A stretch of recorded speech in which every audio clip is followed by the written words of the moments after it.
शिवसेना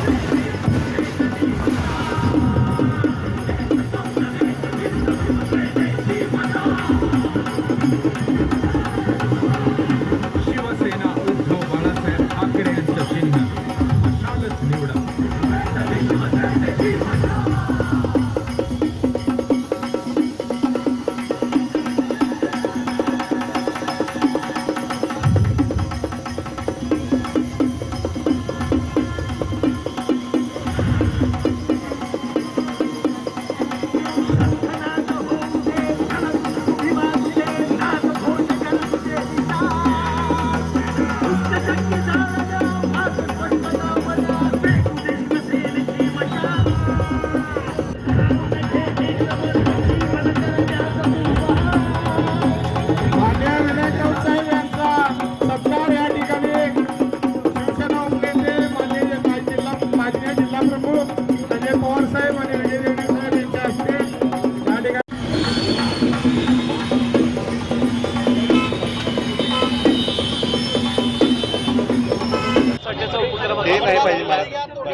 खरं आहे ते माननीय पक्षप्रमुख उद्धवजी ठाकरे साहेबांच्या आदेशान्वये संपूर्ण महाराष्ट्रातल्या जनतेच्या घरापर्यंत त्यांच्या मनापर्यंत मशाल चिन्ह पोचवण्याचं काम शिवसेना उद्धव बाळासाहेब ठाकरे पक्षाच्या पदाधिकाऱ्यांच्या मार्फत सुरू झालेलं आहे. आणि आज आमचे सहसंपर्क प्रमुख विजयराव देवणे, आमचे उपनेते संजयराव पवार, आमचे शहर प्रमुख रविकिरण इंगोले, आमचे आमदार उल्हासदादा पाटील आणि युवा सेनेचे पदाधिकारी मंजित माने, जिल्हाधिकारी आणि महिला पदाधिकारी या सगळ्यांच्या माध्यमातून आज या ठिकाणी मशाल चिन्ह उभं केलेलं आहे, मशाल उभी केलेली आहे. आणि जगदंबेच्या उत्सवाचं निमित्त साधून ही मशाल पुढचे दसऱ्यापर्यंत इथे तेवत राहील. आणि नक्कीच त्या ज्योतीने सगळ्या प्रत्येकाच्या मनामध्ये घराघरामध्ये मशाल हे पोचण्याचं काम होईल.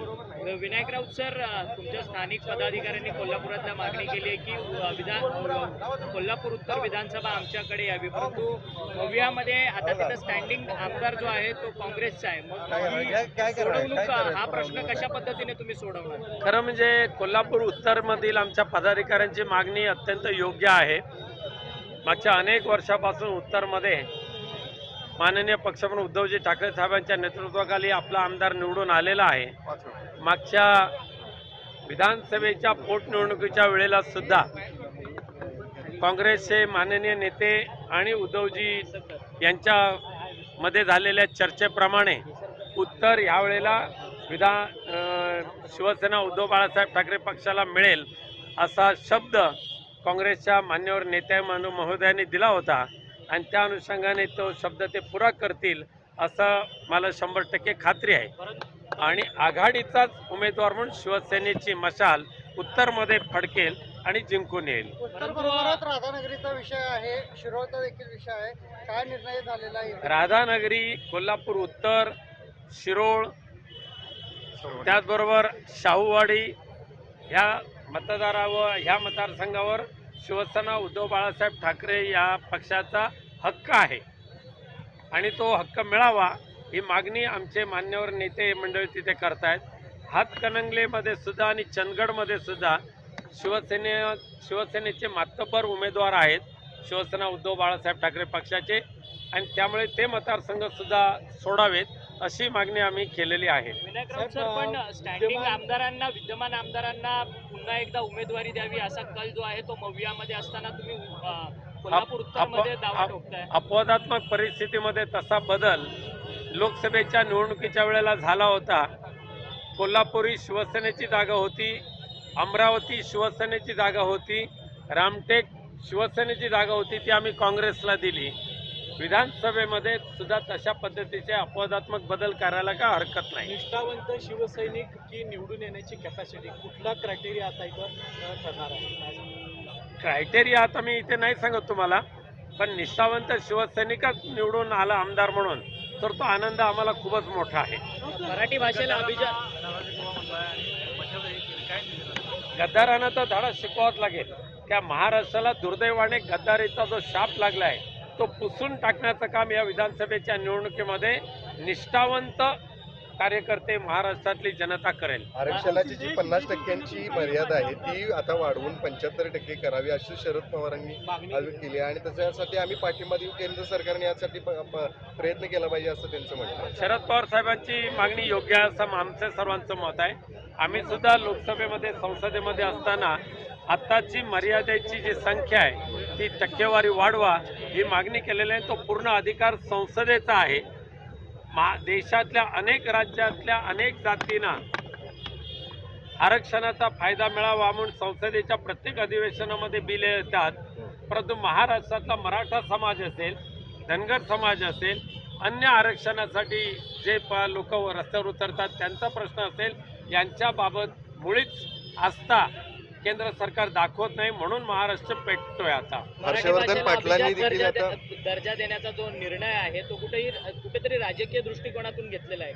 मराठी भाषेला अभिजात भाषेचा दर्जा द्यावा ही मागणी मागच्या 10 वर्षामध्ये मी सुद्धा लोकसभेमध्ये असताना आम्ही वेगवेगळ्या संसदीय आयुधाच्या माध्यमातून केलेली आहे. माझ्यासहित अनेक शिवसेनेच्या आणि अन्य सुद्धा महाराष्ट्रातल्या खासदारांनी ही मागणी लावून धरलेली आहे. इतर सगळ्या भाषांना मात्र ताबडतोब न्याय मिळत होता आणि मराठी भाषेला न्याय मिळण्यासाठी वर्षानुवर्ष घालवावी लागली, हे दुर्दैव आहे. निलेश राणे शिवसेनेमध्ये प्रवेश करणार अशी चर्चा जी आहे ती आता सध्या रंगू लागलेली आहे. खरं तर बरं झाली ती बॅट भाजपमधून जात असेल, जिथे जातात तिथे सपाट पाय दाखवून त्या पक्षाचा नाश करतात. परंतु याकडे कसं पाहता, शिवसेना विरुद्ध शिवसेना फाईट होण्याकरता ते खरं तर भाजप सोडून शिवसेनेमध्ये जातात निलेश राणे. बघा, निलेश राणे गद्दारी केलेल्या कोणत्याही आमदार खासदाराला शिवसेना उद्धव बाळासाहेब ठाकरे पक्षाचे दरवाजे उघडले जाणार नाहीत, हे यापूर्वीच पक्षप्रमुख उद्धवजी ठाकरे साहेबांनी कबूल केलेलं आहे, स्पष्ट केलेलं आहे. त्यामुळे गद्दारांना थारा नाही आहे. निष्ठावंतांच्या जोरावर त्यांच्या ताकदीवर पुन्हा एकदा मशाल महाराष्ट्रामध्ये पेटेल अशी खात्री आहे. हर्षवर्धन पाटील देखील आता तुतारी फुंकण्याची तयारी करतायत. हर्षवर्धन पाटील आता शरद पवारांची देखील भेट घेतलेली आहे आणि अधिकृतरित्या प्रवेश. खरं म्हणजे भारतीय जनता पक्ष जो आहे ना, या वेगवेगळ्या पक्षातल्या लोकांना विकत घेऊन त्यांनी बनवलेला भाजप म्हणजे भाडोत्री पक्षाचा तो पार्टी झालेली आहे. त्यामुळे ते सगळे आता जायला लागलेले आहेत आपापल्या घरी. त्यामुळे भाजपला आता कळून चुकेल आपले नेमके किती आहेत ते. पुण्यामध्ये 21 ज्याप्रमाणे 2019ला इन्कमिंग मोठ्या प्रमाणात झालं त्या पद्धतीने आता महाविकास आघाडीमध्ये इन्कमिंग सुरू झालेली आहे.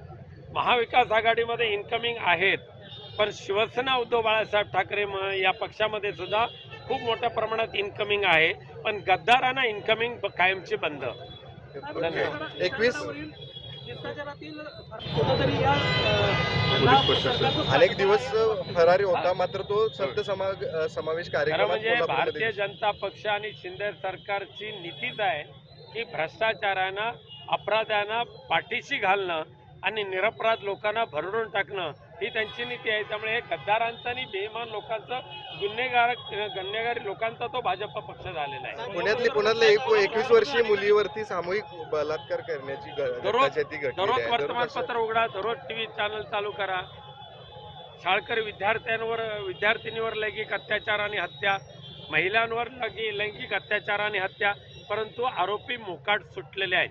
दुर्दैवाने देशातल्या महाराष्ट्र एकमेव राज्य असं आहे की ज्या राज्याचा क्राईम रिपोर्ट अख्ख्या देशामध्ये सर्वात जास्त आहे आणि त्या गुन्हेगारांना कायद्याची भीती राहिलेली नाही. न्यायालयातून न्याय कधी मिळेल याच्याबाबत ते बेफिकीर राहिलेले आहेत आणि गुन्हेगारांना संरक्षण देणारच सरकार महाराष्ट्रामध्ये असल्यामुळे गुन्हेगारी वाढली. शेवटचा प्रश्न विचारतो. कोल्हापूर त्यांच्या वक्तव्यामुळे कुठेतरी दोन समाजामध्ये, दोन धर्मांमध्ये मुख्यमंत्र्यांची भेट घेतली होती का? भेट घेतल्याची चर्चा सुरू आहे, तर खरंच ती भेट होती का अफवा आहे काय? हे कपोकल्पित सोडलेल्या त्या बातम्या आहेत. त्या भाजप आणि शिंदे सरकारचं वावड्या उठवण्याचा जो, डंका पिटवण्याचा जो काय धंदा आहे त्याच्यातली ती बातमी आहे. शेवटचा प्रश्न घेतो. कोल्हापूर दोन धर्मांमध्ये वाद लावण्याचा प्रयत्न करतात आहेत ते, त्याबद्दल तुम्हाला तुमचं मत काय? आणि सातत्याने शिवराळ भाषा त्यांच्याकडनं बघा, नितेश राणे, निलेश राणे आणि नारायण राणे, एक विकृती हा शब्द त्या तिघांना लागू होतो आणि म्हणजे केंद्रीय मंत्री आणि खासदार राहिलेला माणूस घराघरामध्ये घुसून ठार मारेन असं ज्या वेळेला भाषा करतो आणि त्या कायद्याने त्याच्यावर कोणती कारवाई होत नाही, त्यावेळेला ह्या महाराष्ट्रामध्ये आणि कोकणामध्ये अनेक नितेश राणे, निलेश राणे, नारायण राणे जरी निर्माण झाले तर तो कोकण सुविचारी आहे. एकदा चूक झाली तर दुसऱ्या वेळेला मात्र या अशा अविचाराला गाडून ते नक्की टाकतील. कोल्हापुरातला प्रश्न आहे, हे स्थानिक तुमचे जे पदाधिकारी आहेत त्यांच्यातला अंतर्गत वाद काही दिवसांपूर्वी समोर आला होता. तुमच्या बाजूला असणारे रवी किरण इंगवले यांचे एक ऑडिओ आमचे क्लिप व्हायरल झाली होती. तिन्ही कशा पदाधिकारी जे पद्धतीने हे आहेत सगळं तुम्ही आता मनोमिलन यांचं करणार आहे, कारण नक्की वाद अजून नक्की वाढण्याची शक्यता देखील वर्तवली जाते. तिघं जर इच्छुक आहेत तुमच्याच पक्षामध्ये उत्तर नाही, तिघांमध्ये तिन्ही जाणकार आणि अभ्यासू आणि निष्ठावंत कार्यकर्ते आहेत आणि तिघांना आपल्या आपल्या पदाची जाण आहे, जबाबदारीची जाण आहे. तिघं एकत्र राहून उद्याच्या विधानसभेमध्ये उत्तरमध्ये मशालचा आमदार निवडून आणतील. मशालवरती खरं तर उत्तरसाठी दावा करतात.